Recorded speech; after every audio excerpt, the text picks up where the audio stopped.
Hello बच्चों, आज हम सेकंड ईयर में उस दिन हमने बताया था कारखाना उपरिव्यय क्या क्या होते हैं, सब कुछ लिखा दिया था। आज हम आपको लिखाएंगे कार्यालय एवं प्रशासन उपरिव्यय क्या क्या होते हैं उसका डिटेल। तो कार्यालय उपरिव्यय क्या क्या होता है पहले वो लिख लीजिए, फिर प्रशासनिक उपरिव्यय बताएंगे। पहला है कार्यालय उपरिव्यय में कार्यालय का किराया, बिजली व सफाई व्यय। दूसरा है कार्यालय भवन का ह्रास व मरम्मत।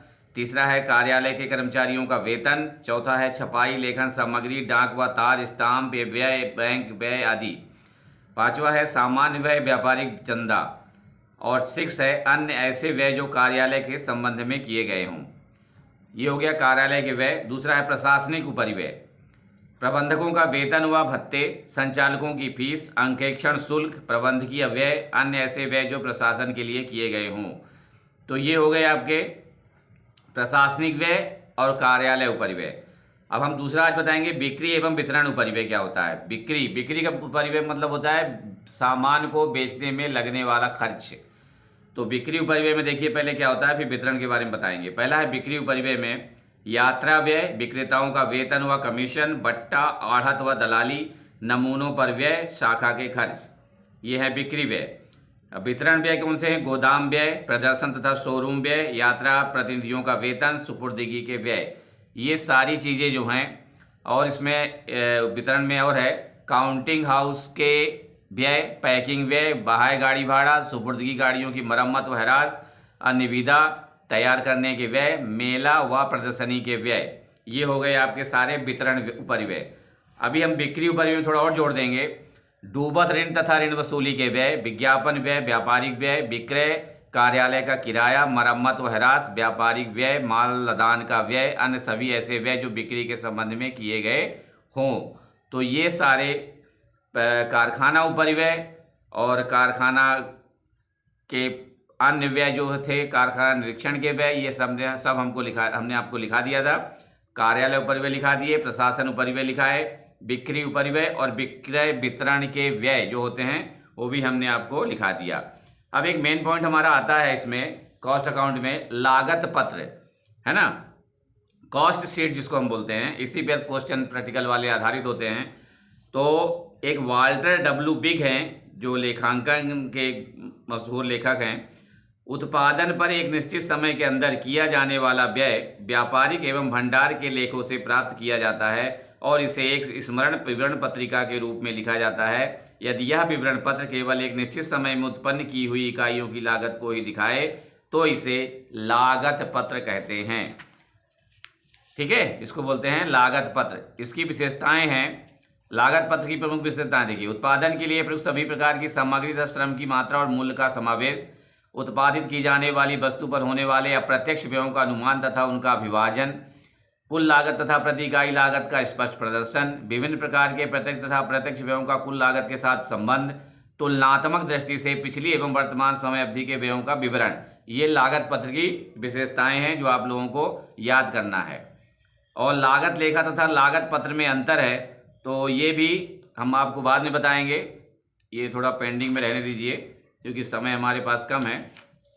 मेन पॉइंट जो है वो मैं आपको लिखवा देता हूँ आज, और इनके साथ सवाल भी देना चाहिए, पर सवाल करने में हम बहुत अफसोस व्यक्त कर रहे हैं। क्या करें, हम खुद परेशान हैं उसके लिए कि आप लोगों को सवाल नहीं बता पा रहे हैं।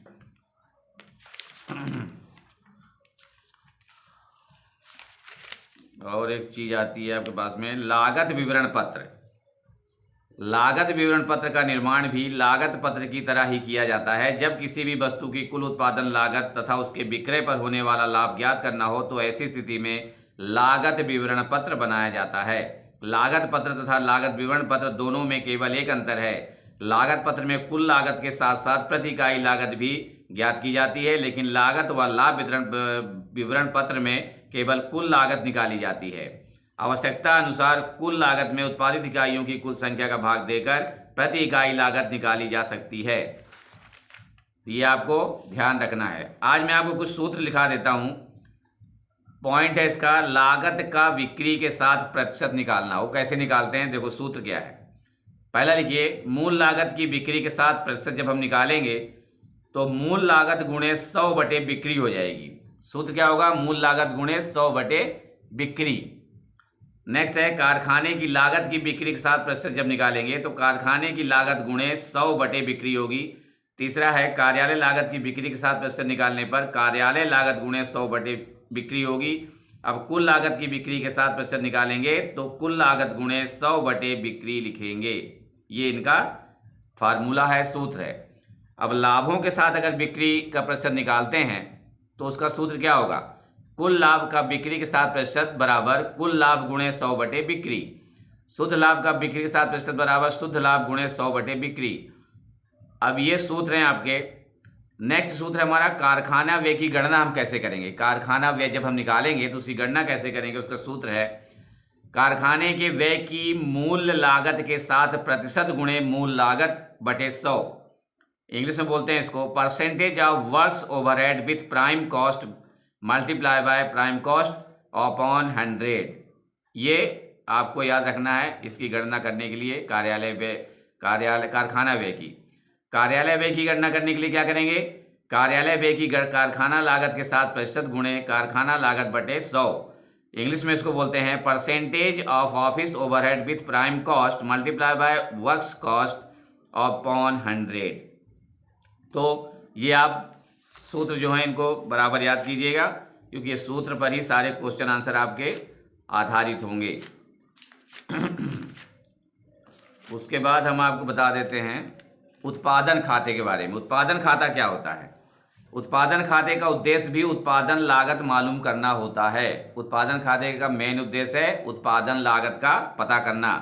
उत्पादन खाता दोहरी लेखा प्रणाली डबल एंट्री सिस्टम के आधार पर तैयार किया जाता है। यदि कोई उत्पादक अनेक वस्तुओं का उत्पादन करता है तो प्रत्येक उत्पादन खाता अलग अलग तैयार करेगा, जिससे प्रत्येक उत्पादनकार से लाभ हानि ज्ञात हो जाए।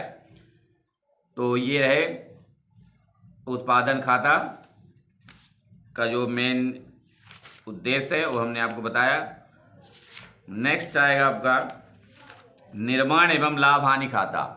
निर्माण एवं लाभ हानि खाते के बारे में हम आपको कल बताएंगे। तब तक के लिए हमारा टाइम कम है, इसलिए आज हम यहीं तक बताएंगे आपको।